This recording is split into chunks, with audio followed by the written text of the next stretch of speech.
কুত্তা মুতা লই একটা বিপদের মধ্যে পড়ছে, বাড়িতে বাইরে লোক কুত্তারে সান্দা মান্দা দেওয়ান লাগে, একটা হুইতে আছে কলে যাওয়া দিতাম না, 20 টিয়া দিন বিস্কুট টিস্কুট খাম, আর একটা হুইতে আছে একটা সরাইছে পরে আর একটা হুইতে আছে কলে যাইতাম না, আগে টেয়া বসে দিলো সরাই না, তেডে লই একটা বিপদের মধ্যে একটা পড়ছি, পরে কইলাম বাদ জায়গা বাজারে জায়গা দোকান টোকান করলাম, দোকানদারি করে সুযোগ সুবিধা দে। পরে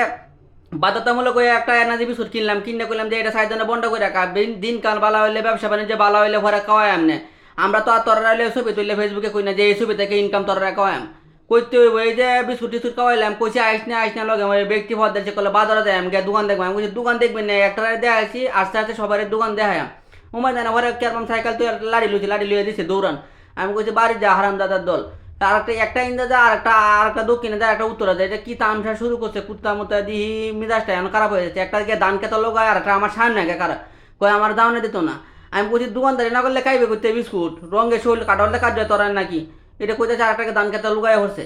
কলে মারলে আমার অন্য সমস্যা নাই কিন্তু যাইতাম না আপনার লগে বাজারে যাই, আমি কইছি বাজারে যাবেন না আস্তে আস্তে সবাই বাজার চিনাই পরে এই যে দৌড়ান টোরান দিতেছে করতে বেলা যা দৌড়ে কইছে আর তো দোষে ভাও দোষে, আমি কইছি জায়গা বাড়ি কোথায় তো না, একটা সামনে কার হইতে আর একটা পিছিয়ে কার হইতে আমায় কফিট না গায়ে দিতাম না, ওরা লাড়ি একটা লইয়া দিলাম বাড়ি, আমার বাড়ির দর দেখাচ্ছে মনে করতেছে মাতাম না, ঘরে দিয়েছি দুইটা কোনছে দে বাড়ি, আর একটা কইছে কি তোরা সামনে কার ঘরে দিলাম একটা দৌড়, সেটা দিয়ে একটা সামনে আগে কার হইতে একটা পিছিয়ে কার হইতে কি একটা বিপদের মধ্যে পড়লাম। আমি কইছি যা বাড়ি যা ঈদ মিদাই